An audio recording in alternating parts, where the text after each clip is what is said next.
ये तो एक मीडिया का बनाया हुआ नेता है ना, ये तो एक मीडिया की बनाई हुई आवाज है। Modi Modi Modi is made Modi by the media.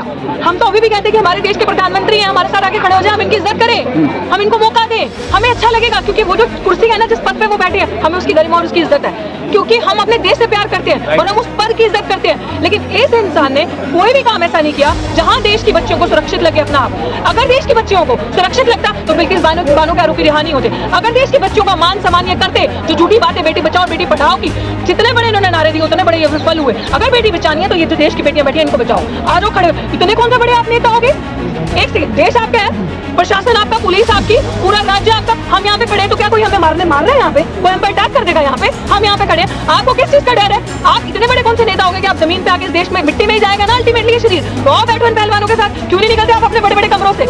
आपने जब आना है इतनी बड़ी तो रोड नहीं होगी जितनी ज्यादा आपके साथ सिक्योरिटी आएगी। बिना सिक्योरिटी क्या हो? बैठो पहलवानों के साथ, इंश्योर करो उनको उनके राइट आपको मिलेंगे। तब तो माने ये देश संविधान से चल रहा है, तब तो माने लॉ एंड ऑर्डर। देश की बेटियां चाहे वो बुजुर्ग है, महिलाएं हैं, बच्चियां, हम देखना चाहते हैं, एक बार यहाँ पे आओ। हम अपनी आंखों से देखना चाहते हैं कि गुंडे, दहशतगर्द, बलात्कारी, सेक्सुअल हरासमेंट करने वाले कौन कौन लोग हैं, ताकि देश की बेटियों को पता चल सके कि इन लोगों से बच के रहना। जातिवाद जो इतना ज्यादा बढ़ गया, जो जातिवाद को सबसे ज्यादा बढ़ाता है, वो कभी कहता है मैंने किया शोषण किसी का? नहीं कहता। चोर कभी चोरी करके आता है? कभी कहता है? तो काला दिन वापिस आया उसने माना नहीं आया। 15 लाख आए, देश को बचाना है तो इनको भगाना है, क्योंकि सबसे इतने तो अंग्रेज भी खतरनाक नहीं थे जितने एक काले खतरनाक है। पहले उनको भगाया था, इनको भगाने की जरूरत है। देश में देशवासियों को पता लगना चाहिए कि सही जगह कौन है और गलत जगह कौन खड़ा है। बेईमानों के साथ कौन है, गद्दारों के साथ कौन है, जिन्होंने हैवानियत फैला रखी है, बहन बेटी की इज्जत नहीं है जो करते लोग, वो गुंडे कौन है और असली देशवासी, देशभक्त, नेशनलिस्ट कौन है, वो फर्क पता चल जाएगा। और मैं तो खुला ओपन इन्विटेशन दे रही हूँ, हम लोग चैलेंज भी कर रहे हैं कि आप आओ, ताकि पता चले, अपनी आंखों से कानों से सच सुने और आंखों से सच्चाई देखें और दुनिया को भी पता चले कि देश में के गद्दार हो। क्योंकि देश में, हमारा देश किस लिए जाना जाता है? हमारे देश में डाइवर्सिटी, हर एक को बात रखने का अधिकार है। हम डेमोक्रेसी की बात करते हैं, हम बड़ी बड़ी बातें करते हैं, लेकिन वो किस चीज की आजादी, वो किस चीज की डेमोक्रेसी जब बहन बेटियों के साथ इस तरीके से हो रहा है और आप चुप बैठे हैं? तो ये जो अगर अल्टीमेटम दिया है, और ये जो 7 तारीख का एक इन्होंने पहले तो अल्टीमेटम दिया है हम लोगों ने, अब इस मोर्चे की तरफ से अगर आप पैरेलल ये कहते हैं कि जितने लोग मैं बुला दूं, और वो बुला सकते हैं, क्योंकि वो गुंडे हैं। जिस तरीके का उनका चरित्र देखने में आ रहा है, जिस तरीके की उनकी वीडियोस वायरल हो रही है, किसी को थप्पड़ मार रहे हैं, झपड़ मार रहे हैं और बहन बेटियों के साथ ऐसा कर रहे हैं, तो कोई वो इशू नहीं है। और देश की बेटियां, चाहे वो बुजुर्ग है, महिलाएं हैं, बच्चियां हैं, हम देखना चाहते हैं, एक बार यहाँ पे आओ। हम अपनी आंखों से देखना चाहते हैं कि गुंडे, दहशतगर्द, बलात्कारी, सेक्सुअल हरासमेंट करने वाले कौन कौन लोग हैं, ताकि देश की बेटियों को पता चल सके कि इन लोगों से बच के रहना। तो बचना कि मोदी जी और शाह जी कहते तो तुरंत इस्तीफा दे देंगे। किस चीज के? तो कोई अच्छा वो कह रहे हैं, उन्होंने मीडिया के माध्यम से कहा है, तो बढ़िया बात है।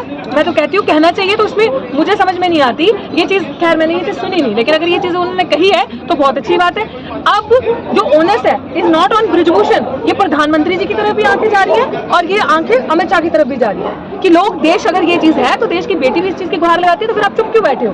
अगर आप न्यूट्रल हो इनजस्टिस की सिचुएशन में, so you are party to it, तो आप भी उतना बड़ा न्याय कर रहे हैं। तो ये चीज एक देश की बेटी होने के नाते मुझे ये लग रहा है कि अगर अमित शाह जी और मोदी जी इन्हें इस्तीफा नहीं, इस्तीफा तो बहुत छोटी सी चीज है, सलाखों के पीछे खुद जाके ना छोड़ के आए, खुद सरकार से, न्यायालय से, सरकार कह रही न्यायालय से, सुप्रीम कोर्ट से दरख्वास्त करें कि इस तरीके के दरिंदों को कड़ी से कड़ी सजा होनी चाहिए, ताकि एक मैसेज आए कि ऐसे जो दहशतगर्द है जिनसे बहन बेटी सुरक्षित नहीं है, और वो बहन बेटियां जिन्होंने देश को प्राउड किया है, गर्व पहुंचाया है, पता नहीं कितनी बेटियां, बच्चियां सपना देखती होंगी इस तरीके का बनने का। और अगर उन बेटियों के लिए इतनी बड़ी बात है, और अगर प्रधानमंत्री चुप है और अमित शाह चुप है, तो they are party to this injustice. आपको क्या लग रहा है कि कौन बचा रहा है उनको? किस वजह से वो इतना खुला मीडिया में जाके इंटरव्यू दे रहे हैं, बातचीत कर रहे हैं, ये लोग राजनीति कर रहे हैं यहाँ के? पूरे देश को जो लग रहा है, मैं असली देशभक्त हूँ, असली देशवासी हूँ, मुझे भी वही लग रहा है जो आपको लग रहा है, जो आपको लग रहा है, आपको लग रहा है। कौन बचा रहा है ये मुझे लिख के देने की जरूरत नहीं है। जिनका हाथ उनके सिर पे है, जिस वॉशिंग मशीन में लोग धुल के जाते हैं और कपड़े जिस तरीके से धुल के साफ होते हैं, उस तरीके से आपके ऊपर जो रेप का इल्जाम, जो अपहरण का इल्जाम, जो बेईमानी, काले धन का इल्जाम जब लगता है, तो जब आप भाजपा में शामिल होते हैं तो आपके सारे वो चीज धुल जाते हैं। तो जिनकी छत्र छाया के नीचे आप बैठे हो, वही लोग आपको बचा रहे हैं। और ये अमूमन एक जो जनरल नैरेटिव है वो यही है, और मैं देश से अलग नहीं हूँ। देश की जो सोच है वो मेरी सोच है। लेकिन अपने ऊपर लगे आरोपों को वो निराधार बताते हैं। चोर कहेगा मैंने चोरी करी, चोर कहेगा मैंने चोरी करी आरोप साबित तो फांसी है? तुम चोर को जूते थप्पड़, इसीलिए तो कहते हैं कस्टोडियल इन्वेस्टिगेशन इंक्वायरी करो। जब थप्पड़ पड़ेंगे, लाते पड़ेंगे, जूते पड़ेंगे, इन्वेस्टिगेशन होगी, वहां पे जब उल्टा टांगा जाएगा, सर्फ के अंदर मुंह डुबोया जाएगा, तब मानेगा हाँ मैंने की है चोरी। ऐसा ही होता है ना। तो इनके साथ भी कस्टोडियल इन्वेस्टिगेशन करो, हिरासत में लो। जब इनके साथ ये सारा चीजें होगी तब पता चलेगा करी नहीं करी।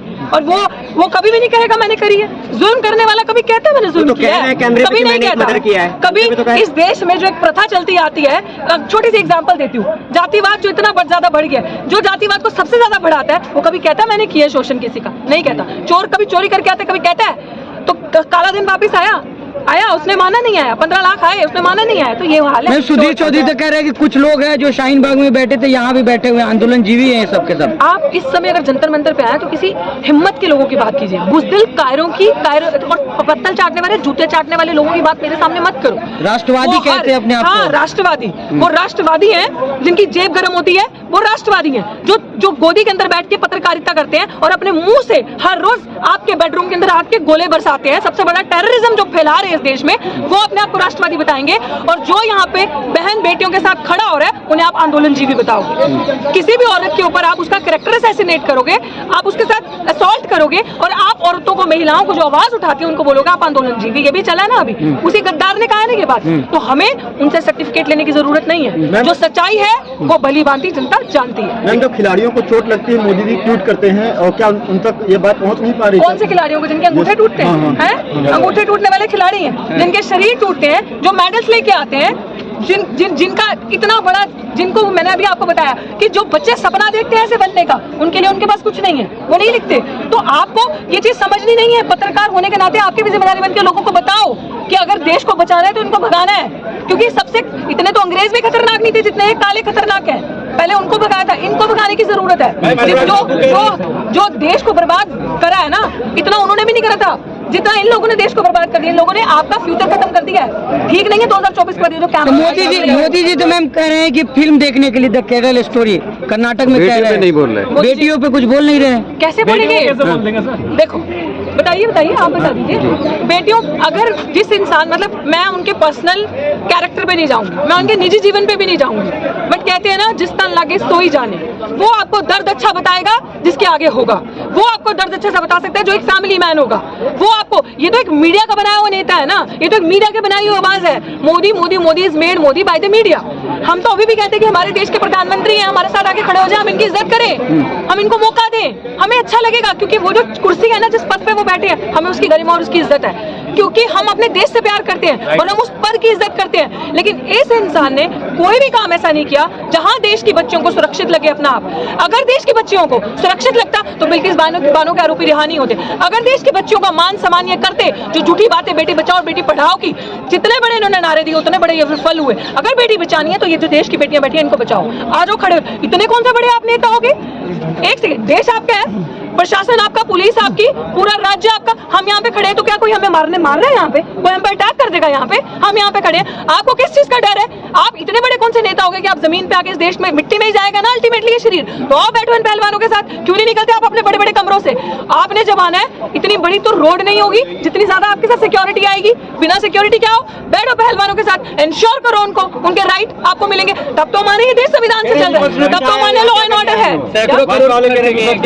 फंड आ रहा है, करोड़ खर्च किए गए हैं धरने के पीछे। तो इसका मतलब ये है कि पूरा देश विपक्ष है। जो 303 लोग हैं वो इस देश के नहीं है। 303 लोग जो हैं, 303 की जो संख्या है, जो संसद के अंदर बैठी है, तो इसका मतलब वो देश नहीं है। क्योंकि पूरा देश सड़कों पे, पूरा देश विपक्ष है। क्योंकि पूरा देश, पूरा परिवार कह रहे हैं, बाकी खिलाड़ी कह रहे हैं दूसरे की हमारे साथ हैं, जिस दिन कहोगे हम यहाँ पर बुला लेंगे। कहने वाला तो कहेगा, लेकिन आपकी नजरें हैं, आंखें हैं। इन पत्रकार महोदय पे करिए जरा कैमरा पैन, आंखें हैं तो मीडिया में देखा, यूट्यूब में देखा, बयान दे रहे हैं, कवर किया ना आपने, बयान तो दे रहे हैं ना, बयान दे रहे हैं, तो बयान से क्या आपने मीडिया में, यहाँ बताइए इस मीडिया में, एक सेकंड, तो वो मैं जान सकती हूँ कि उसको वो पर्सनल जाने, क्या पता उनकी जेबें कैसे गर्म हो रही हो पार्टी से।